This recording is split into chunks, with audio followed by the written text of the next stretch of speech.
आज हम श्रद्धे द्वारा रचित भक्ति गाथा नारद भक्ति सूत्र का कथा भाष्य इसका अध्ययन कर रहे हैं, जिसमें श्रद्धे हमें बताते हैं भक्त स्वयं तरता है और औरों को भी तारता है। प्रतीक्षा के क्षण पूरे हुए। महर्षि कहोड़ के अधरों पर हल्का सा स्मित झलका। उनकी आंखों की चमक और गहरी हुई। माथे की रेखाएं अचानक बनी और मिटी। सभी उपस्थित जनों को लगा महर्षि कुछ कहना चाहते हैं। उनके चेहरे के भावों में भी कई उतार चढ़ाव आए। हालांकि महर्षि कहोड़ अभी मौन थे। उन्होंने अभी तक कुछ कहा नहीं था, पर यह जरूर लग रहा था कि वह कुछ कहने के लिए उत्सुक हैं। उनकी मुख भंगिमा देखकर वहां उपस्थित ऋषियों, देवों, गंधर्वों, सिद्धों, विद्याधरों की उत्सुकता अवश्य बढ़ गई, क्योंकि सभी ने महर्षि के बारे में बहुत कुछ सुन रखा था। सब जानते थे कि वे वेद माता के वरद पुत्र हैं। वरदायिनी वेद माता उनके हृदय में विराजती हैं। उनकी अटूट, निष्काम एवं निष्कपट भक्ति से स्वयं सृष्टि जननी भी उनसे सम्मोहित है। आदि शक्ति जगन माता को अपने इस पुत्र पर सदा से गर्व रहा है, और पुत्र तो ऐसा कि उसने माँ के स्मरण और समर्पण को ही सब कुछ मान लिया है। ऐसे महर्षि कहोड़ ने जब कहना शुरू किया तो सबकी सांसें थम गईं। हिमालय के आंगन में वायु की गति भी ठहर गई और सूर्य देव तो बस अपना रथ रोककर सावित्री के इस श्रद्धावान भक्त को बस देखे जा रहे थे। महर्षि कहोड़ कह रहे थे, कोई भी निष्काम कर्म जब संपूर्ण भक्ति से भगवती को अर्पण किया जाता है तो स्वतः ही चित्त, चिंतन एवं चेतना परिष्कृत हो जाते हैं। इस निष्काम कर्म यज्ञ को करने से तप करने की योग्यता का विकास होता है। तप की यह प्रक्रिया स्थूल न होकर सूक्ष्म होती है। इसकी तपन में चित्त की सभी अशुद्धियों का हवन हो जाता है और घटित होता है एक अपूर्व रूपांतरण। इस तप से चित्त स्फटिकवत निर्मल हो जाता है। तब इसमें समस्त ज्ञान प्रकट होता है। चर अचर, जड़ चेतन, प्रकृति के सभी रूप आकारों, लोक लोकांतरों, 14 भुवनों एवं इसमें बसने वाली सभी स्थूल सूक्ष्म प्रजातियों का लौकिक एवं अलौकिक ज्ञान, प्रकृति एवं परमेश्वर का तत्व ज्ञान, ऐसा समस्त ज्ञान जो संसार के अतीत, वर्तमान एवं भविष्य में हो चुके, हो रहे एवं होने वाले ऋषियों मनीषियों में उदय होना संभव है, वह सबका सब स्वतः ही अनायास प्रकट हो जाता है। इस ज्ञान के प्रकट होने पर, इसे आत्मसात करने पर, इससे तदाकार होने पर प्रकट होती है परा भक्ति, जो जीवात्मा को ज्ञान के पार ले जाती है। ऐसा भक्त सचमुच ही वे सभी वेदों के पार चला जाता है।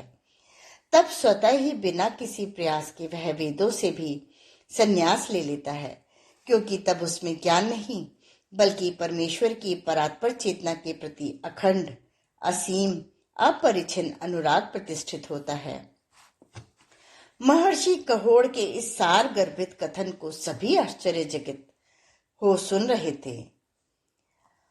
महर्षि कहोड़ के द्वारा कहा गया प्रत्येक शब्द उनके लिए स्वाति नक्षत्र की बूंदों के समान था, जिसे वे सब चातकों की भांति ग्रहण धारण कर रहे थे, क्योंकि इस सत्य की सभी को स्पष्ट अनुभूति हो रही थी कि महर्षि कहोड़ वही कह रहे हैं जिसे उन्होंने अपने जीवन में अनुभव किया है।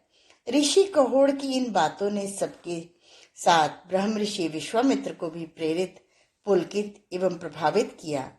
इस सच को सभी जानते थे कि ब्रह्म ऋषि विश्वामित्र इस सृष्टि के परम तपस्वी हैं। उनके पास तप शक्ति का महाकोश है। इस अकूत अनंत तप शक्ति के अतिरिक्त वह सृष्टि की सभी परा व अपरा विद्याओं के मर्मज्ञ विशेषज्ञ भी हैं। लेकिन आज सभी पहली बार ब्रह्म ऋषि विश्वामित्र को भाव विभोर होते हुए देख रहे थे। गायत्री महाविद्या के महाविज्ञान के अन्वेषक ब्रह्म ऋषि विश्वामित्र ने महर्षि कहोड़ से कहा, हे ऋषि प्रवर, भक्ति और भक्त किसी भी विज्ञान एवं वैज्ञानिक से श्रेष्ठ है, क्योंकि विज्ञान और वैज्ञानिक तो बस जीवन एवं जगत की छुटपुट समस्याओं का समाधान करते हैं, परंतु भक्ति एवं भक्त तो जीवन एवं जगत के तारनहार हैं। वह न केवल स्वयं को बल्कि संपूर्ण प्राणियों को भव सागर से पार लगाते हैं। महर्षि विश्वामित्र के इस कथन ने देवर्षि नारद को उत्साहित किया। वह प्रसन्न हो उठे। उन्होंने कहा, हे ब्रह्मर्षि, आप सत्य कहते हैं। भक्ति एवं भक्त दोनों ही दुर्लभ है। यह जहाँ और जिसको सुलभ हो वह स्थान एवं वह व्यक्ति धन्य हो जाता है। आज हम सब भी धन्य एवं कृतार्थ हैं, क्योंकि महर्षि कहोड़ आज यहाँ हैं, जिनका प्रकाश हम सभी के अंतःकरण को प्रकाशित कर रहा है। इतना कहकर देवर्षि कुछ पलों के लिए मौन रहे, फिर बोले, यदि आप सब अनुमति दें तो मैं अपने अगले भक्ति सूत्र का उच्चार करूं। देवर्षि नारद के इस कथन ने ब्रह्म ऋषि विश्वामित्र के साथ महर्षि कहोड़ को भी उत्साहित कर दिया। उत्साह पूरित होकर महर्षि कहोड़ ने कहा, हे देवर्षि नारद, मैं तो आपके सूत्रों का ही श्रवण करने यहाँ आया हूँ। आप जैसे परम भगवत भक्त से भक्ति की बात सुनकर मैं स्वयं को कृतार्थ अनुभव करूंगा। ऋषि कहोड़ के इतना कहने पर ब्रह्म ऋषि विश्वामित्र ने कहा, आप अपना सूत्र कहें देवर्षि, क्योंकि मेरा विश्वास है आप अपने सूत्र के सत्य एवं तत्व को वेद माता गायत्री के परम भक्त महर्षि कहोड़ के व्यक्तित्व में साकार एवं चरितार्थ होता अनुभव करेंगे। आपके विश्वास में मेरा विश्वास भी सम्मिलित है ब्रह्म ऋषि। इतना कहने के साथ देवर्षि नारद ने कहा, सतरती सतरती सा लोकांस तारयति। वह तरता है, वह तरता है, वह लोगों को तार देता है। अद्भुत, विलक्षण, किंतु सर्वथा सत्य। इसे सुनकर अनेकों के मुख से बरबस निकल पड़ा।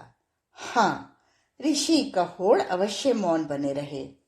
ब्रह्म ऋषि विश्वामित्र का हर्षातिरेक उनके मुख पर छलक आया।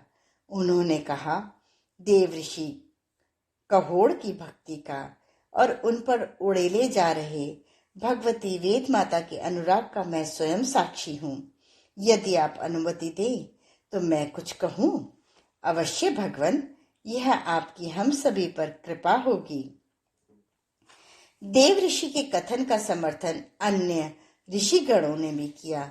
सभी की बातें सुनकर ब्रह्म ऋषि विश्वामित्र ने कहा, तप, योग, ध्यान, ज्ञान आदि जितनी भी आध्यात्मिक साधनाएं हैं वे सभी जीवन में सत्व गुण को बढ़ाने वाली हैं, परंतु फिर भी इनमें कहीं न कहीं रजस का प्रभाव बना रहता है। फिर भले ही यह कितना भी कम क्यों ना हो, परंतु भक्त एवं भक्ति की श्रेणी अलग है। यह शुद्धतम सत्व है। यह ना तो तमस की छाया है, ना ही रजस का कोई प्रभाव। उल्टे एक परम आश्चर्य यहाँ घटित होता है। वह आश्चर्य यह है कि यदि भक्ति एवं भक्त अपने में यदि सत्य हो तो उनके स्पर्श एवं सानिध्य मात्र से रजस एवं तमस भी सत्व की शुद्धता में रूपांतरित हो जाते हैं। यही कारण है कि भक्त न केवल स्वयं को तारता है बल्कि लोक के सभी प्राणियों को तारने का कारण भी बन जाता है, और ऐसा करने के लिए उसे कुछ करने की आवश्यकता नहीं रहती है। उसका स्पर्श एवं सानिध्य ही इसके लिए पर्याप्त है। इसी से जीवों के जीवन का स्वतः ही रूपांतरण हो जाता है। आज के स्वाध्याय का क्रम यहीं समाप्त होता है। अगले क्रम में श्रद्धेय हमें बताएंगे अनिर्वचनीय है प्रेम। धन्यवाद।